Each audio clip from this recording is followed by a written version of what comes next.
She picked up her glasses and brandished them at Reef. And you will work, young man. Teachers face enough problems in their classrooms without having to deal with people who are sentenced to school.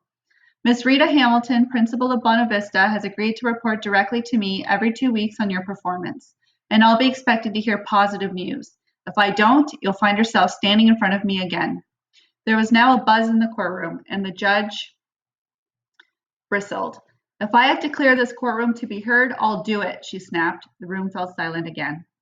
During the school year, you'll attend classes and take part in at least 2 extracurricular activities. Judging from the distance you threw that rock, I suggest you try track and field events like shot put and javelin.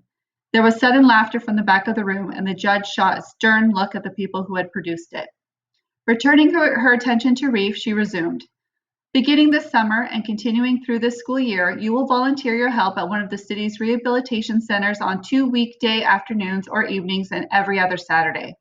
You'll learn intimately what suffering is all about, young man. Many of the people in those facilities suffer from crippling illnesses. Others are victims of trauma caused by a variety of accidents, including motor vehicle mishaps resulting from careless actions such as your own. She leaned forward.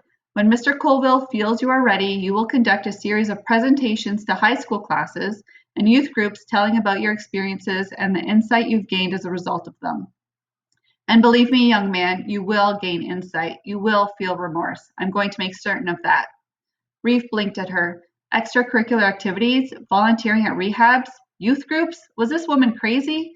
I can see from your reaction, Mr. Kennedy, that you're not thrilled with my ruling. She glanced around the room. Many others will no doubt share that reaction, but for very different reasons. There's nothing I can do about that. However, what I can do is try my best to ensure that you become a productive citizen. I'll be watching you, Chad, and it's my hope that when you complete your sentence, you will have a new appreciation for the people with whom you share this planet. She's out of her goddamn mind, Reef muttered as the courtroom emptied.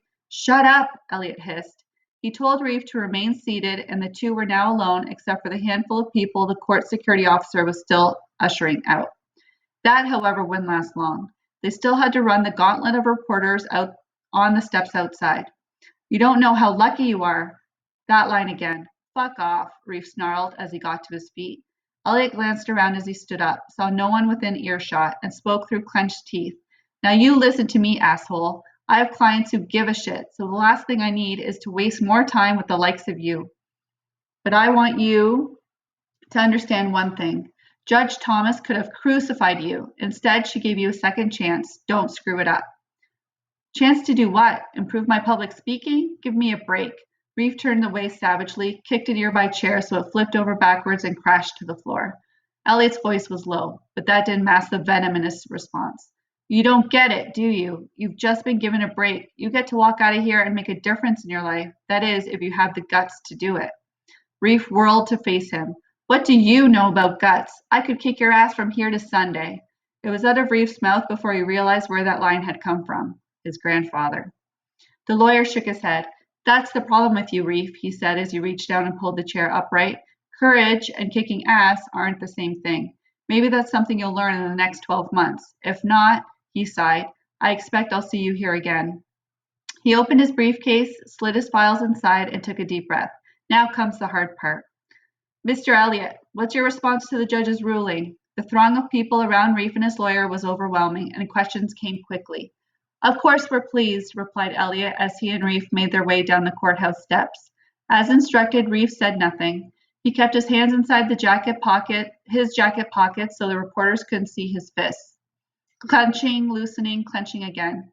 He scanned the area for Scar and Bigger and spied them waiting across the street. Scar waved to him. Surprised? Called the reporter whom Bigger had confronted. We think the judge was fair, Elliot replied. An angry sob arose from another knot of people on the steps below them, and a woman's voice shouted, Fair? It was anything but fair. Reef's glance slid across several faces, and he saw, surrounded by television cameras, the man and woman he'd seen in the newspapers and in the courtroom every day. The man had one arm around the woman's waist, supporting her as she spoke through tears. That ruling was a slap in the face, she sobbed. My daughter is lying in a hospital bed with injuries to more than half her body. And that animal, she pointed at Reef, was sentenced to be a volunteer? For Christ's sake, can anyone call that fair?